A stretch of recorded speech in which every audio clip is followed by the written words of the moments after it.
Welcome to Legendary Impact Live, where top marketing minds and local business owners across the U.S. share their stories and strategies for attracting high-value consumers. Ready to have the spotlight on your brand? Here's your host, Meg. Let's dive in. Hello, everyone. Welcome back to the latest live episode of Legendary Impact. Today, I'm here with Deonna Lupola and Sidney Shaw of the Karma House and Karma Casa. Hello. Hello. Welcome to the studio. I'm excited to have you guys here. You're my first current clients to go live on the podcast with me. So we've been kind of sharing it with folks since we've changed the format. So I'm super excited to get you guys on here. Cool. Happy to be the first. Yeah, thank you. And so I was originally introduced to Deonna because the Karma Casa is your second location here in the Applewood neighborhood. And some of the residents had stopped by and they were like, you have to call Meg. She publishes our neighborhood magazine. And so we connected and I learned all about what you do and the products you have, which is super interesting. So I'm very excited to, get all this information out on the podcast as well. So give everybody a little bit of history and background about the community and, Kava, Kana, Kratom, all of the things that you're serving in the Karma House and Karma Casa. Well, there's a lot of history behind the Karma House. The Karma Casa is a newer entity. It is inspired by the Karma House. It is a standalone business in Golden. It's very small and quaint, kind of coffee shop vibes, whereas the Karma House is a community center, an event venue, a full-blown kava bar. Kava is becoming more popular out here in Colorado. The kava capital is Florida. Speaking of which, thinking of everybody in Florida right now, I know they're deeply impacted, especially a lot of the kava bars out there. But kava comes from the South Pacific Islands like Fiji, Vanuatu, and the Polynesian Islands. It's also grown in Hawaii. It's becoming popular in the United States as an alcohol alternative. It's known for the social aspect. It's bringing people together in the environment where you can do all the things that you would do in a bar, but without the alcohol. The Karma House really focuses on using products like kava, kratom, kana as a harm reduction tool, and really helping people lean away from substances that are harmful and to live a healthier lifestyle. Kava is non-addictive. It has a reverse tolerance, and it has a similar effect as like having a sip of alcohol, where you're socially lubricated and relaxed, and then you stay there. It doesn't impair your judgment. It has a numbing properties, so it has medicinal benefits as well. While it's digesting, it's dealing with lower back pain, menstrual discomfort. I've used it for root canal pain before, like a mouthwash, and it was awesome. Kratom is a totally different plant. It's from Southeast Asia. It's a tropical tree, and it has alkaloids in it that mimic some of your opiate receptors. Opposite of kava, it does have addictive potential. It is a relative to coffee as well, so you can build up tolerance over time. We really focus on trying to make sure that the education is given out to the customers that come in, because there's a lot of misinformation out there about these products. And, while anything can be abused, there's a lot of potential behind these. And we see it in the local community every day. The people that come to the Karma House and go to kava bars are there to find themselves and to find community and find like-minded individuals and feel safe and accepted. And that is, everything that we're striving to be at the Karma House, and what we're trying to bring to Applewood with the Karma Casa. And, we're constantly growing, constantly evolving. But that's the summary. I love it. Yeah. And it's such a great alternative to the traditional, having a few drinks at the bar. So it's a nice way to, yeah, substitute a healthier product, but still have that environment and still have the fun of going out because, so much of our activities are centered around alcohol, right? And it's terrible for us. So having Yeah. that, fun, it's a safe environment, but it's also fun to just go out somewhere and have a nice time and have that social lubrication, but not be, drunk and hurting your body and, all the bad Yeah. things that go along with alcohol. So I just think it's a fantastic concept because, like everybody, I could have less alcohol, so it's a good alternative. And I like to pop in, and there's always nice people to chat with. I haven't been to Karma House, but obviously Karma Casa because it's right down the street. Yeah. So, and both places are available for events, which is really cool because you get to have an event in a space where there isn't alcohol. And like for me with business networking and, maybe mom events in the neighborhood, like those are the types of events that I could see having at the Karma Casa or Karma House, because then you might even get people that wouldn't go otherwise because they don't want to deal with the pressure of having alcohol, And so I think that's a great alternative. And the people who would want to have alcohol can enjoy a cava and have the little uplift from it and be totally safe to drive home and all the things. So I know Karma Casa is a little bit smaller of an event space, but you can still fit, probably a dozen, 2 dozen people in there for like, paint and sip events or whatever, folks want to host. So what's the capacity of the Karma Casa? The Karma Casa would be about 20 people comfortably, to do something like that. I do want to say that there is kind of a big difference in the types of events held at the Karma Casa versus the Karma House. The Karma House has an event space in the back, and we are a nonprofit that's dedicated to taking all of our proceeds from the events and donating them back into local causes in the community. This month, we will definitely be focusing on hurricane relief. But just as an example, a lot of the events we do at Karma House are daily. There's something going on every day.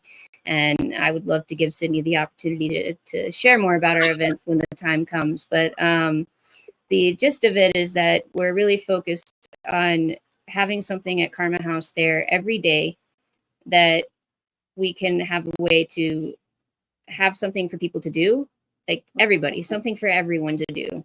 Something wellness, something entertaining, something, a support group, whatever, just something for everyone. And to be able to make them accessible. So the events are free or donation based. And at the Karma Casa, it's more smaller, it's more quaint. So the events are more spread out, and we've only been open since January. And so we're looking to do more community based things to try to get to know the neighborhood more so. And build into the local community there. And yeah, we've had stuff at Casa that's more so like arts. We have drawing contests, and we'll have a game night and stuff like that. And we're at Karma House, we'll have workshops and stuff like that. We'll get into it. Yeah, we definitely want more details about all of the events. So we'll cover that in just a second. I want to go back to the science of it briefly. So one of the things that I learned from you, Deonna, when we first met was, these products are available in a lot of places that may not necessarily be producing them the right way, but there was some regulatory things to come, which are going to fix that for the most part. But dive into that a little bit. Like, you don't just want to buy Cava or these other products like just anywhere. So dive into a little bit the safety, product safety, initiatives, protocols, things that you're doing that make it a safer place to procure said product. Okay. Well, Cava it's pretty that's kind of pretty standard at this time. Like we have people in Florida. It came into the U.S. several years ago. So there have been people that have since developed relationships with the islands and have imported it. And they do all the lab testing and have a consistent product, and we get everything manufactured and we order from there. With Kratom, there's a lot of controversy behind Kratom in the United States. Kratom kind of came into the U.S. under the radar. It became a substance that you could use to try to get off of opiates or to kick your cravings, stuff like that. And it became stuff that people started to sell in smoke shops and gas stations. And, you know, that's how you end up with the nickname gas station heroin. That wasn't the nickname for that, but we've all heard those things. And when you would go to the gas station or you'd go to the smoke shop and you'd buy, you'd go to the shelf and you'd look for Kratom, there would be a bag, black, you know, you can't see through it. And it would have red, green, or white, and it might have Bali or a country name on it. And then that's it. Wow. There's no, how do you prepare it? How much do I take? How do I safely take it? And what are the side effects? What should I expect? Nothing.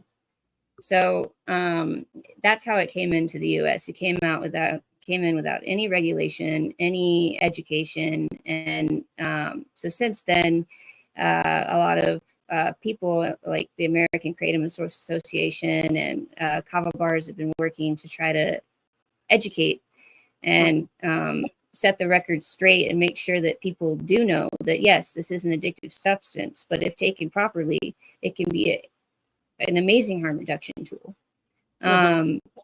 So with that being said, Colorado, as of July, they have put regulations on Kratom. You have to be 21 and up to consume it. They're going to add regulations over time. They're very slim right now, but it is something that is growing in population, and you know, they're going to want, you know, to put things in place, which I look forward to. But now anybody that is selling Kratom, you know, it has to be labeled. It has to have you know, where it's from, how it was packaged, the consistency, the lab testing, you know, what alkaloids are in this, what are the side effects, how much should you take, you know, all of those things on the packaging and the labeling. So the biggest part for, you know, us at least is education. When someone walks in the door and they want to try Kratom, you know, it's giving them the full picture and letting them know what they're going to put in their body, why people consume it, you know, because it's not just for opiates. It's not just for that. It's also a great caffeine alternative. Like some people have a cup of Kratom in the morning and that's it. They're good for the day. Like great cup of coffee. Like, you know, it's not that for everyone, but because that little piece exists, all of that controversy and that hardship comes with it. So we're, you know, working hard. It's not just up to us. It's up to all the Kava bars, the entire community to, you know, to work together to make sure that the right education is getting out there and people do know how to consume Kratom safely, and that it is being, you know, put out as a harm reduction tool and not just sold in gas stations. Yeah. And that education piece is so important. So I appreciate, and you had so much information for me when we first met. And I was like, I didn't know about any of this, you know, go all day. Yeah. And it's awesome. And I appreciate the sharing of it. And so let's circle back to the events. So I know, Sidney, that's a big part of what you're doing, and there's tons of different events. So one quick question for both of you, though. When you said 21 and up for Kratom, that made me think about the events. And is it like family oriented? Or some of them like you can bring the kiddos? Like get into that as well when you talk about all the events that you're doing. I'll answer that question and then hand it over to you. Go for it. So that was actually a very hard decision for us to make when it went 21 and up in July, because we identify as a community center. We have people in the community that bring their kids and who have brought their kids for since we opened. And then we have people who have gotten out of high school, and instead of going to the bars, at 18, they find the Kava bar. And in my opinion, that's a great thing. Like that, there's a population there of people that are getting ready to start drinking. Yeah. And there's this alternative. Now Kava, they can still drink. It's the kratom that comes with the regulations. Mm-hmm. But a lot of people were faced with the decision, do we go 21 and up? Mm-hmm. And a lot of people did make that decision. And it was a very hard one for, us to make, but we did choose not to go 21 and up. We are 21 and up after midnight. And we've just increased our card ID check measures and stuff like that. But we want to go that route as long as we can. I don't know if regulations will ever prevent us from doing that, but as far as being child friendly, we around the holidays we do stuff like Harvest Festival and stuff like that where there's child friendly things to do. I would say in the evening and at night though, it's more of an adult vibe. Mm-hmm. Yeah. Nice. But yeah, those festivals, that's because, as a mom, that's a nice thing to get your kids used to your point about, folks getting out of high school and moving into this drinking world, right? You want your kids to know there's options. Like they don't have to do that. They don't have to go into that flow, right? And so that's a nice thing to be able to introduce them to. So Sidney, you're up. Tell us all about what's happening at the Karma House. We've got a lot of great stuff happening at the Karma House. I'm definitely very proud of the events that we have. We very much have a mission of, creating spaces for community and connection. We've got a pretty diverse and eclectic group of people that, partake at the Karma House. And, I feel like our events provide a space for everybody to, find a sense of belonging, find opportunity for healing, and also to just have fun. And as far as, events being all ages, we do have ones, like Deonna said, our Harvest Festival and around the holidays. And during the day, even our yoga classes, kids are welcome. I have a daughter myself. She's tagged along to sound baths, yoga classes. We have different workshops and things. We have some cacao ceremonies coming up. We also just have craft nights. We have a crochet event where people come together and get to crochet. You get to learn a new skill, but then what you create becomes a stockpile of hats and scarves for persons experiencing homelessness. It's all very much about, being able to give back. I'm also very proud that a lot of our events, all of the proceeds to that, go towards whatever cause we have going on for that month. Again, like Deonna said, that'll be going towards the hurricane relief this month. And yeah, it's really great to, be a part of something bigger than yourself that gives back. And everybody who comes in gets something out of it. I love it. Well, we should, Deonna, sidebar note for later. We should talk about the causes each month. If you know of them too much, I mean, the hurricanes are hard to, you can kind of anticipate they're coming, but they're pretty quick to arrive when it happens. But, if we're working a couple months ahead, that'd be great content for the magazine too, to share with folks. So keep that in mind. So you've got, I heard yoga, I heard crocheting, I heard sound baths. I mean, it's like, I want to move in. Do you have residences available? We probably have people who would if we let them. Right? I think you would, definitely. I mean, it's like you just could come downstairs.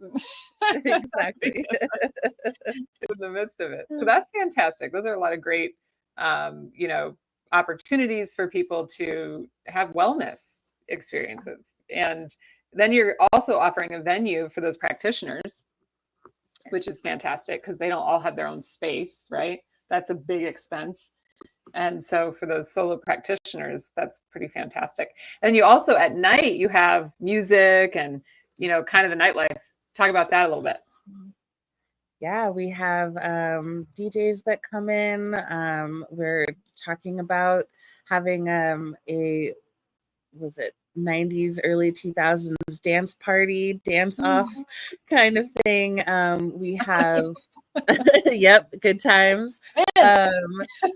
Flow nights, where for those who may not know, kind of like in the EDM scene where you've got the different flow toys like poi and the toys that you spin with people. That's a really great tool for self-expression and movement. And I love that, our venue is a place that people can do that. And, again, it supports a harm reduction, sober adjacent, opportunity to experience and do those things. But you're not surrounded by the alcohol and that kind of thing. So yeah, we've got a lot of nightlife, and I'm actually really glad that you mentioned, providing space for practitioners. That was actually how I found Karma House myself. I like to lead healing circles, rituals. I myself am an intuitive healer, do all of the woo-woo spiritual stuff. And that's how I ended up. And, because I was given opportunity. So I love that we're able to do that for, local people in the community doing cool things like that. And we give opportunity for them to bring that magic into the community. Yeah, that's fantastic. And it, again, like there's just not a lot of space out there for folks to, host those types of activities. And it's such a great thing to be doing. And I love there's the sober curious movement, right? Like all of us that grew up without these other options and got, pulled into the, drinking and going out, have this sober curious thing happening now. We're like, what's that? Yeah. It's not like where we can go have fun and be out and experience nightlife without having to have drinks or just getting pulled into it. It's hard to go to venues that have alcohol and then not have alcohol, right? That's just a hard thing to do. And so I think this is fantastic. I think my strongest sober experience was the 6 years where I was having children and nursing them. I was stone cold sober. It's an easy thing to do during that period of time because someone else was impacted, right? And then after that, it's like back in, and I think I was still pretty sober until COVID, right? Which was challenging for so many people. And then it was like, okay, I'll have a glass of wine, Totally. So not a lot of binge drinking and that sort of thing, but there's so many people that would like that alternative. And so you guys have fresh products. So I can come in and get, a cup of kava, but you also have the pre-packaged kava sodas and things, which are kind of like your alternative to hard seltzers, right? And so you offer those and people can come in and take, those products home and have alternatives at home. So tell us a little bit about those products and the ones that you like and offer. Really, it comes down to traditional versus non-traditional. Traditional kava, there's lots of traditions that come from kava and where it's from, and all of the islands, they have their own ceremonies, their own traditions, and there's a lot of culture behind it. Here in America, we have Americanized the crap out of it. We still hold on to certain aspects of it. For example, kava is traditionally consumed out of coconut shells. Colorado is too dry for coconut shells, so we consume them out of tiny little bowls. In Fiji, when kava is consumed, they say bula, which is Fijian for life, health, and happiness. So we often do a bula together. And it's usually just the root and water, and that's it. So it's a very earthy beverage. Some people love it. To some people, it's an acquired taste. For those who don't love it, that's where the seltzers come into play. It's kind of to make it a beverage that people want to drink if they want to consume the kava, but don't want to consume the traditional kava. Similar with kratom in the sense of taste. It's tastes like a bitter black tea by itself. it's there's not a lot of traditions behind that. It's just kind of become one of its own things that we have worked to work with in the United States. And but yeah. Yeah, and I remember trying when I came in, you were like, this tastes like. There's also, people are starting to make seltzer, or not seltzers, supplements like gum or candy or like drink packets. Like I had one over there a few minutes ago. It's just like, you get the Gatorade, you put it in the water and you shake it up. Yeah, so they're creating stuff like that for people on the go, or getting ready to take a flight. For me, for example, I'm getting ready to take a flight, and I have a little Cava candies that I take with me for the plane ride, instead of going to get a Bloody Mary at the bar for $20 before I get on the plane. Much better decision. Love it. Yeah, well, that's great. They're having like different like modalities, or I know you gave me, I was going to a concert and I was like, oh, they're not going to have like Cava at this concert. And you gave me the capsules, which was great. It was perfect. So thank you for that. That was my one experience with the supplement version. And yeah, it was a great, alternative. I think it was like a weeknight concert too. I was like, I do not need to have a drink on a weeknight, on a Tuesday. So awesome. Well, is there anything else you guys want to share? Like, I love it when folks talk about like the best way to get in touch with you. Let's go over locations, all of that. Just kind of share, how folks should get involved. Yeah, I would say definitely give us a follow on social media. So that's how you can stay up on all of our events. I'm sure there's something coming up on the calendar that someone and their friends would be totally excited to come to. Also, our website, you can, if you have any questions or anything like that, it comes straight into our inbox and I'd be the one responding to you. And I'm happy to answer any questions or anything like that. Excellent. Yeah. And then, so the cross streets, so the Karma Casa is basically like 19th and Youngfield-ish, in that little shopping center there. And then the Karma House is 6th and Garrison-ish? Yes. Perfect. All right. So now everybody knows where you are and needs to come say hi and learn all about Cava and Kratom in person. And find us a healthier, safer way to, commune and have fun and live the nightlife without all the alcohol. So I thank you guys for coming on. This was really fun. I love educating about what you're doing because I think it's great. And there's definitely an opportunity for everybody to be a little healthier with their social activities. Absolutely. Yes. We appreciate you bringing us on and giving us the opportunity. Yeah, absolutely. And then for all of you listening, if you know an interesting organization or business, or, marketing expert, folks that help businesses grow, we'd love to interview them on Legendary Impact Live. You'll find the link below to request an interview. And thanks again for joining me, Deonna and Sidney. I really appreciate you. Thank you. Absolutely. And we'll do it again soon. Yes. Talk soon. Thanks for listening to Legendary Impact. If you're a marketing expert, brand power player, or local business owner ready to share your expertise, visit Local Legend Media's website and click the More tab at the top and then Podcast to get featured. Let's put your brand in the spotlight. See you next episode.